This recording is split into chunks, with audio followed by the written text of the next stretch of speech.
Hey guys, Antelope Man here, back after a really long hiatus from BT9. If you guys noticed, I haven't really been posting much on the channel. A, that's because I got a new job, and B, because I'm not really that huge on BT9 anymore. It's become very stale. It's just not really fun, so I've been taking a break, about a month break from it already. So that's why, I haven't really been posting much, but thank uh thankfully, the new premium set did come out. I was not able to get my hands on any of them, but my friend in Milwaukee, shout out to my friend Brock, he helped me basically get the Jesmon deck, which is really cool. Really psyched to try this deck out, and I could not thank him more because this deck, like, honestly, like, it was almost impossible to find the premium deck set. It's kind of like the same thing that happened with the what is it, the EX1 set and the previous special set. It was almost impossible to find them. Here, there's just zero now. Like, I don't think there was even any shipped, but as I said, thankfully my friend brought managed to get two of them from Walmart, I believe. Like, he had to actually order them, which sucked too. That's the fact that we have to actually do that, and just to get those and the alternate arts really sucks, but whatever. I digress from that rant. Anyway, let's actually get into the deck. Jesmon is back, and it's super powerful. The new support makes it really good, and this is just a prototype build too. This is just with the starter deck. BT10 is actually next week as of recording, so we will be getting Jesmon X, Jesmon GX, and Gankumon X, and the new Sistermon that allows you to Digivolve when you play her. So really cool. We're gonna get boosted, but so far, if you want to play this deck before BT10 comes out, or maybe your area doesn't get BT10 soon enough, you at least still have Jesmon to kind of play around with. And this is kind of, as I mentioned in a lot of my deck profiles as usual, this is a template for you guys to use and modify and do with however you want. So anyway, let's get into the profile. So first off, for the eggs, instead of Sakudomon or any of the other red eggs that most other red decks use, we're going to use Gurimon from BT8. This one's actually pretty good. In testing, I like that it doesn't give you power, but it gives you extra draw power, because Jesmon doesn't really need that big of a boost anymore, because most of the time when you summon stuff, even in the old version, he would boost himself up to like 18,000, so that gets over almost everything. And combine that with like Delicate Plan, it just kind of shuts down the entire opponent's deck, which is really good. But Gurimon gives you that extra draw, so potentially when you swing, you can draw into a Sistermon and then play it. And then in combination with the other Huckmon from BT8, you can also grab another Sistermon. So essentially you're playing two Sistermons per attack, so really powerful stuff. But yeah, we run this at 4 to keep it consistent. And honestly, Gurimon looks really cute, so I like using it. So really cool. Then let's get into the rookies. We run exactly 12. So first off, we run, of course, the classic Huckmon. I only have one pre-release. I do want to max rarity and get more pre-releases, but for now we're sticking with these. The original Huckmon is still really good. Search the top 5 cards, add 2 cards with Huck, Jess, or Sistermon on them. So basically your entire deck at this point, because you have enough to cover both, to cover basically all the rookies, the adults, the perfects, and the level 6 ultimates. So really cool. Then we run 4 of the one from BT7. This one's really good still, because you can activate when attacking effects however you want in any chain. So you can chain this first, grab a Sistermon from the search, then play it with the Jesmon effect. And, it's just really good. I just love how it works. Then we run 4 of the new Huckmon from the starter deck. This guy's really cool. His effect isn't really as good sometimes, but when it goes off, it's really cool. Basically, on your turn, once per turn, when you play a Digimon with Sistermon in its name, you gain 1 memory. So if you have this out when you do your Jesmon play, you basically get that extra memory, and in conjunction with Seal, you're gaining back 2 memory. So essentially, Jesmon will be costing like only 1 to Digivolve into, which is very easy to accomplish, really nice. And it is inherent all turns when this Digimon has Huck or is a Royal Knight in its traits, it gets plus 1,000. So this is already boosting Jesmon up to like 13 or 14, so really good. But yeah, we run only these 12 rookies, basically all Huckmon, so no matter what, we will always hit. compared to back in the day where we would search and kind of whiff a lot. In this deck, you don't whiff as much anymore, which is amazing because that's the main thing, like how Alphamon has become so consistent is because everything in the deck is X antibody or anything alpha or whatever, so you can hit, so you never whiff. Anyway, that's all the rookies. Let's get into the level 4s. For level 4s, oh wait, actually no, my bad.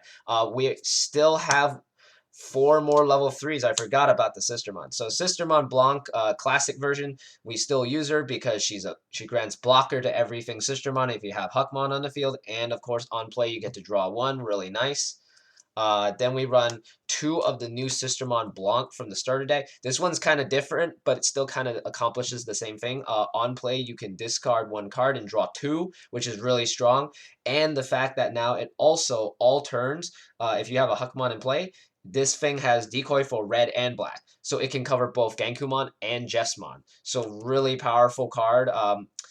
Really cool that they made a new Blanc. I've been kind of looking forward to more support for this deck, and this is really good support, honestly. So I run 2 and 2. You don't want to overload your deck with Sistermons like in the old build, like kind of like the old builds. In this one, your main focus is to get a certain amount of them. So running them at 2 ofs for each is really nice. But yeah, we run. I believe with this, we run 16 rookies, but most of them are pretty easy to search, so it's not too bad. And then most of them you can also hard play, which is really nice. Let's get into level 4s. We run exactly 12, I believe. So first off, we run the original Bao Huckmon, despite the censored artwork. Really cool card, the fact that it lets you pop something with 5,000 or less. I know it might not matter as much anymore, but this effect is still pretty strong sometimes, so having this is really nice. Then we run the new Bao Huckmon from the starter deck. When this Digimon has Huckmon in its name or Royal Knight, it gains another plus 1,000, so it's basically the same as the new Huckmon. So if in conjunction with that one, you're already gaining plus 2,000, so Jesmon is already 14 to 15,000, so really powerful. Then we run the 2 seals. The original seal, because of course on play you get to gain 1 memory, and of course it boosts your Jesmon or Huckmon by plus 2,000. So then you're boosting him up again to maybe 16 or 18. So really good. Gotta have at least 2. Then we run 2 of the new seals. This one I might be replacing once the new one from BT10 comes out, because Reboot is really nice and all, but the other one allowing you to essentially evolve into another Jesmon for its cost is really powerful. So either I'm taking out this one or this one for the new seal. But yeah, this one on play, you can reveal the top 3 and then add 1 card with Huckmon and then trash the cards that you just searched. So really powerful, but at the same time, not so great with trashing. So unless you're trashing a Sistermon, but if not, it's kind of rough. So I feel like taking out this one would probably be the best, because Reboot doesn't really matter as much in this deck as much as you might think. Because you're already blitzing and your guy's already really huge no matter what, so it's kind of hard to get through him. Plus, having the other Sistermon setting up as blockers really hurts your opponent. And the fact that you can attack unsuspended Digimon means you can kind of keep control of their board, so they can't really do anything to retaliate against you. So really powerful. But yeah, that's all the level. That's all the level 4s. We run 12. Really solid number. Surprisingly, the Sistermons don't really get in the way as much as they used to now, thanks to all the searching that covers them in their name now, or the fact that most of the deck is mostly Huck, Sister, or Jesmon, so it's not that big of a deal anymore. For level 5s, we of course run 4 of the brand new Savior Huckmon, because RIP original Savior Huckmon, but you know, he had to get hit. His ability was way too broken. I mean, I played against that deck and I played it too, and I thought it was really busted, honestly. So I can see why. But the new Savior Huckmon, I honestly think is better, because when digivolving, he immediately gains the ability to attack unsuspended. So basically, you basically wait until they give you 3, or you set yourself to 3 memory, and then you just go, okay, cool. Then you blitz with the Jesmon and you kill their guy, basically. And then if you play this, you reboot, so they can't hit you either way. So really nice. And of course, having Blanc too means you also get to have decoy, so they can't delete it. They have to like bounce it. And then of course his inherit effect is really powerful. When attacking once per turn, if this has Royal Knights in its trait, you can play a Digimon with Sistermon in its name from your hand or trash without paying its memory cost. So as I said, in conjunction with this and Jesmon, you can play 2 Sistermon. So very powerful. Then, of course, we still run the one of the original Savior Huckmon because he's still good, just not as good as this, but you still like to have him. Then we run 2 Chimeramons because sometimes you already basically you check all their security and you summon 2 Sistermon Blancs. You can Jogress them into Chimeramon and basically swing for game. So it's kind of like having a hybrid, but in a different sense. So it's really cool having him. So having 2 is really nice. We run exactly 7 level 5s, and it's actually not too bad. You see them consistently enough, especially with all the searching, as I keep mentioning. Really powerful and really strong. So I highly recommend running at least 2. Then for level 6s, we of course run the one original Jesmon still because Jesmon is still pretty powerful, and the fact that he gets piercing by default, so really strong. And of course, being able to summon a Sistermon as well and boost himself by plus 3,000. So gotta have at least one. And of course, I managed to get 1 copy of the regionals one, so really nice. But yeah, we run 4 of the new Jesmon. This new Jesmon's busted. He has Blitz. When attacking, you can play a Sistermon from your hand, not from trash, but from your hand. And then once per turn, when you play another guy, this gets plus 3,000 and plus a security plus 1. So that means you're swinging already for 15 plus the 1,000 plus the other 1,000. So you're basically gaining 5,000 already. So you're basically going to be 17,000 then plus the Sistermon seal. You're going to be 19,000 swinging in, so you're going to be huge, and nothing is going to be bigger than you. So really awesome. That's all the level 6s we run.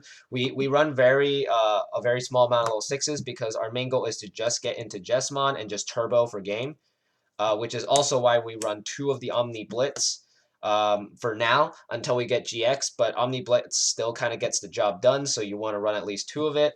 You could run an Omni X, but the stack doesn't get big enough like X decks to actually really matter. So having 2 of these is actually a better idea. Plus, the fact is that if you evolve on top, he is immune to deletion. So really solid. That's basically all the Digimon for the deck. The rest are mainly just options because this deck actually surprisingly doesn't need to run tamers, which is really odd, if you think about it, because almost every deck runs at least 1 tamer. No, this deck doesn't need it because it has this new option card, From Master to Disciple. This 2-cost option card searches the top 3, and you can add a Huckmon, Sistermon, or Royal Knight, and then trash the rest.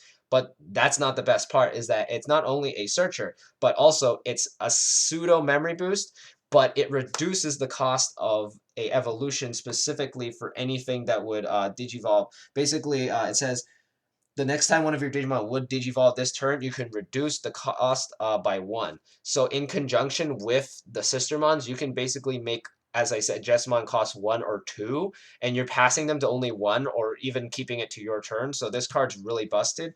And then, of course, during its security effect, you can do basically the same thing and then, set it just like a memory boost. So really powerful. Then we run 2 delicate plans because security control will be around still, even in BT10, and it's still very powerful, so you have to have these to turn that stuff off. And then, of course, the 2 judgments of the blades, because if you don't get the other Jesmon, the new one, you use this to attack their unsuspended to keep their board controlled. But yeah, that's basically the deck. It's very bare bones at the moment because, as I said, we still don't have all the support from BT10 as of this recording. It's a week away. So for now, using what we have, this deck is pretty fast. It's very, like, within turn 2, I already had basically my entire setup, and then by turn 3, I was blitzing, I was swarming their board, and then the next turn they were dead. So this deck is really strong. You just have to know how to pilot it. Jesmon is very dirt simple. It is a red deck, but there are certain combos that you have to know to kind of figure out. You have to remember how to chain every effect properly. For that, you have to chain the lower cards first. You have to chain the baby, then the rookie, and then from so on. Start from the bottom of the stack and chain, because that way you can get as much value as possible. Like, let's say you don't have a Sistermon, you use the other bottom effects to get the Sistermon and then play it with the Jesmon, so that way you maximize as much of your hand and what you draw as possible. And then, of course, you have to make sure that you know when to blitz, like when to hit their guy, because if you time it wrong, you could potentially push out your stack too early and it'll die, and then you have to restart, which costs you a lot of time. Basically, you have to set up within the first 3 turns, and then once you do, you have to wait for the right moment to basically kill their board and disable them for the turn. Because most decks right now still from BT9 are still stack decks, so if you manage to time it and kill their stack, they basically have to spend that amount of time to recover again. So you have to be very careful, but Jesmon can do it, and it's very strong. So just take your time, learn the deck, and you should be fine. Anyway, just wanted to get this out so you guys can, play this deck too, just like I am. But anyway, see you guys next time.